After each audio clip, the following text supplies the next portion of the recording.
Now, I wanted to dedicate an entire module to light manipulation and the benefits of red light because it's such a huge staple in our circadian rhythm and how we sleep, all of our hormone functions. So this is definitely an important module that everyone needs to take seriously and really take to heart. So in this module specifically, we're going to discuss how light affects your circadian rhythm and how you sleep, how to optimize your house for the best lighting, the importance of blue light blocking glasses, and then, how does red light work on the body?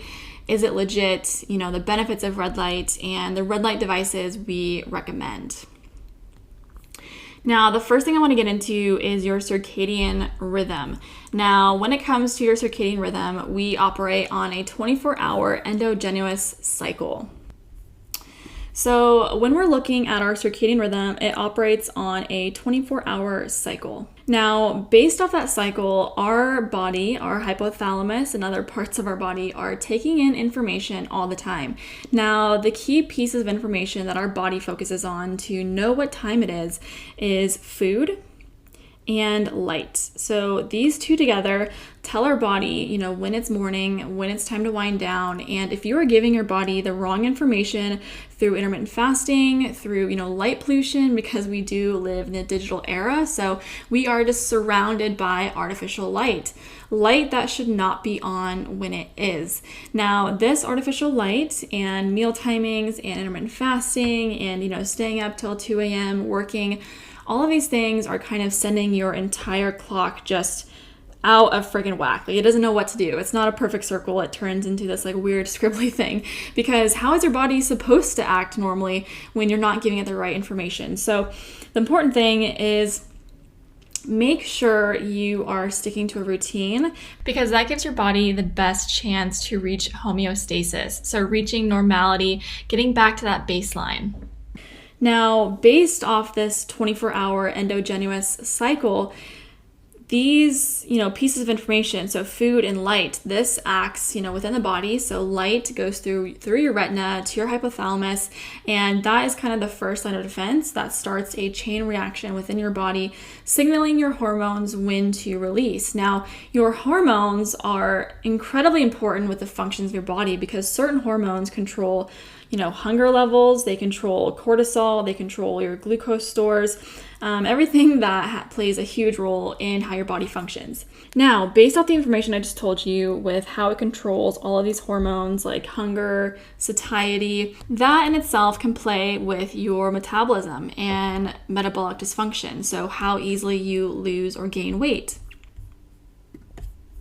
So in our next slide, I actually wanted to bring up something super interesting, because there was a study conducted where they followed the correlation between metabolic dysfunction, so insulin resistance, gaining or losing weight, how well your mitochondria reacts or performs within every cell, and light pollution, because this study was conducted not on just bright, blaring blue light. This study was conducted on the dimmest lights. So lights that go through your window from street lights, or the very faint, night light in your bedroom. So all of these really faint lights that you don't even give a second thought to, that are still getting registered through your retina, that are still getting registered through the cells in your skin. Now, how this all ties together is, since light is telling your body what time of day it is, it controls the hormones, and the hormones are your hunger and satiety levels. Now, if your hormones all over the place, you might be extremely hungry unnecessarily when you should be. Now, this isn't the only thing that ties into metabolic dysfunction. So PUFAs, so polyunsaturated fatty acids from plant oils, or iron overload, all these other things do play a part in metabolic dysfunction and how well your cells operate or uptake energy. But this is just to show how powerful light has over us as a society. And that it's not always about the brightest lights, even the dimmest lights that are, giving your body information when they shouldn't be, between 9 p.m., 10 p.m. Even that plays a huge role in when your hormones are firing off. So you might be someone who is extremely sensitive to light, and therefore you have a really hard time sleeping, because you are still getting introduced to light around 6 p.m., 7 p.m., 8 p.m., 9 p.m. when you're trying to wind down. You might have that bright ceiling light on, you might have that small light on, but that's still affecting you through your retina and your hypothalamus. And it's important to know that even though light can disrupt your circadian rhythm and therefore your hormones and then result in metabolic dysfunction, it's not the bad guy. So light, it's not light itself, it's when you're introduced to it, because blue light in the morning is incredible for you. I actually recommend it. And that's how a lot of people wear blue light blocking glasses incorrectly, is because they think, oh, all blue light is bad. I should block it out all the time because it's bad for me. But that's actually incorrect. And blue light during the day is incredible for you because that's when we're naturally getting it. So don't wear your blue light blocking glasses anytime other than during the night when we want to be blocking it out. So the golden rule in everything is just follow the sun. So when the sun is out and up, you might not necessarily live in a sunny climate, but you get my point. So when it's daytime, introduce your body to all the light you can. So preferably natural light outside. So setting up your office by a window, or, going for a really long walk first thing in the morning, doing something outside to tell your body like, hey, it's morning time. I'm in the sunlight. I'm outside.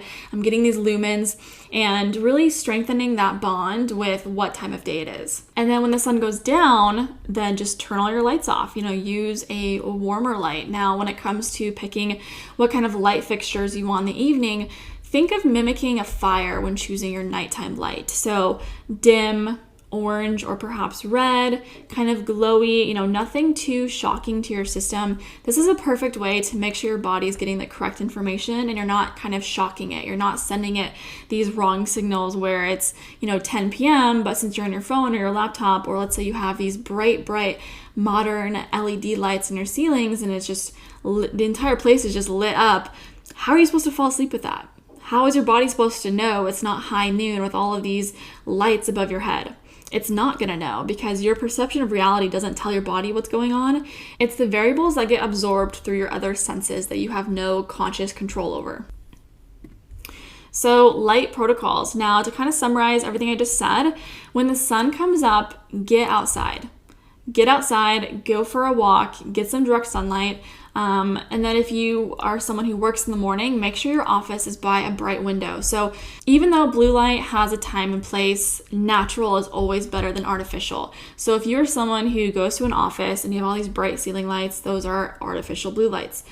Those still have a purpose with telling your body what time of day it is, but it's not good long term. So it doesn't cut it for being your total daily intake of blue light. So you should definitely still get outside, get some sunlight, and really boost the relationship with the cortisol, reinforcing your brain that it's early morning, because the better you can solidify that relationship with what time of day it is through consistency and giving your body the right information, the better your mood will be, the better your hormones will react. One sign of circadian disruption is when you're trying to go to bed, you feel the most awake, and when you're trying to wake up, you feel the most tired. That is a good sign that your circadian rhythm is slightly disrupted and needs some optimizing. So conversely, when the sun goes down, this is the protocol I want you guys to do. Number 1, put on your blue light blocking glasses. Now, in week 1, we have a purchase list, so I put some links of the ones I recommend. Now, RA Optics is a great brand because they have prescription as well for some of you guys who want to include that with them. And then dim all of the bright ceiling lights. So turn off all of the switches. And then once you turn off all of the bright ceiling lights, number 3 is turn on your chosen replacement, so your nighttime lights. So remember earlier when I said pick something that mimics a fire? Well, I'll tell you what the products are in the next couple slides. But first, I want to go over blue light blocking glasses and what to look for, because these are really trendy. They are super popular. Over the last couple years on Instagram, they kind of just blew up and everyone started making them. But there's actually some guidelines that a lot of them are not meeting, and they're not true blue light blocking glasses. So just a little rundown on visible light and nanometers. Here is the spectrum of light. So it goes all the way up from gamma rays all the way up to radio waves. We actually can't see any of these. The only ones we see are the visible light, the colors, the nanometers. So based on the color or the spectrum of light, it tells you how many nanometers those are. Now, when it comes to blue light blocking glasses, you want to make sure they block from 350, I would say, to 550, because many of them block out the darker blue, but a lot of them don't block out all of the blue. and the green. So a lot of blue light blocking glasses forget about the 550, about the green. Now, again, RA Optics, the one I just talked about that has the prescription, they do that with their amber colored lenses. They block out the entire spectrum of blue and green. And personally, whenever I wear those in the evening time, I have such a hard time staying awake. I get that true tired feeling where I can't even keep my eyes open because I'm just so freaking tired. And it's not a physical tiredness, it's just I get that kind of heavy sweeping motion of, okay, it's time to fall asleep, your brain is ready, and I get the best sleep when I wear these. It's incredible. So here's a little, infographic on RA Optics. This is definitely the best brand in my opinion because they have semi-decent, designs. They're not too hideous. They have great blue light blocking technology. So like I just said, they block the blue light and the green light, which is really rare. And they have different forms. So you can get the nighttime ones, which are the dark amber ones, and then you can get the ones for the daytime, which block out the artificial blue light. So the screen glare. Those are great for traveling if you're in the airports, if you're going into a really bright building like a Walmart, for example, or some sort of hospital that has these bright overhanging fluorescent light bulbs. Those are really stressful on your retina, on your body in general. And so those are great for kind of a form of protection against those glares. Now, back to the nighttime fixtures with picking, something that mimics a fire. This literally, in my opinion, looks like a fire. It could be. Those are great as kind of using them as night lights. So for me personally, I have a red light panel from Gamba Red, which is something we'll get into in a second. I put this in my room. So even though if I'm not sitting directly in front of it, I still plug this bad boy in, I turn it on, and then it kind of emits my entire room. Now, what it looks like is this. My room looks like this when I turn on this single panel. Now, the reason why I like this is because I don't have to mess with light bulbs. I don't have to go online and try and find them to fit my specific lamp or ceiling. So getting a red light panel kind of is two birds with one stone because it's mitochondrial boosting, but it also emits a bright enough light to where I can see everything in my room. It's pretty bright, in fact. And then the Himalayan salt lamp, I use this for everywhere else. So I have one in my bathroom, I have one in my office, and I have one in my kitchen. So I basically, when the sun goes down, I look like a freaking nerd because I have the glasses on, I have my red is completely redded out, my ceiling lights are all off, and then I'm just walking around with these stones that are emitting into my house. It's the most ridiculous thing. But it definitely works, and I have such a hard time staying awake when all of these are implemented correctly. And so the benefits of red light. So I 100% am an advocate for red light. I think it's incredible. I have some personal stories where I have single-handedly seen the benefits of it. Now, I don't believe in the tanning bed ones. I don't think those are strong enough. Maybe if you sit in them for 40 minutes a day, every single day, you might see some improvement. But I like the real infrared, medical grade red lights. Now, just a quick little backstory for myself. I have a history of acne, and so when I finally healed that with my diet protocols, I still had a bunch of scarring. So once I get one pimple, it's kind of just, it's a little red dot forever. And once I started introducing red light, it took away that scarring so much faster. I would say it probably healed my skin 75% faster, so almost double the amount of time it would take normally. So it helped me with my skin. And then it also helps me with muscle recovery. So when I first got back into lifting, strength training, I took a couple months off because of a knee injury. And the first day back, I was doing deadlifts. My back was so tight. It wasn't an injury, but my lower back, my lumbar spine was so tight from being overworked that it caused pain because the tension between all the muscles was so tight and constrictive that every time I bent over, it almost felt like an injury, but it wasn't. And I remember one morning I woke up around like 5 a.m., so a little bit earlier than I usually do. I just had this intuition of getting out of bed, turning my red light on, and kind of just falling asleep on the floor because you have to kind of set it up again, prop it up against something. So I laid about a couple inches in front of my red light panel, fell back asleep, and then I woke up, a couple hours later, and my back felt completely better. Like when I bent over to pick up something or to do something, or I did like a rotational core movement, it didn't hurt at all. And I was like flabbergasted. I was so pleasantly surprised. And so now whenever I'm sore, I just sit in front of it and really let it do its magic. Now, how this works is red light therapy is a non-invasive treatment to give you a full body tune-up. And how it does that is it activates the mitochondria in your cells. Now, just to give you a little rundown of what I mean by, activating the mitochondria in your cells, because some of you guys might not be familiar with that, is when you're looking at every cell in your body, there's a couple different, systems and functions within every cell, but every cell has at least one mitochondria. Sometimes they have hundreds and thousands inside every single cell, depending on what body part you're looking at. But the mitochondria, this powerhouse in this cell, takes in oxygen and glucose and converts it into ATP, which is the energy molecule.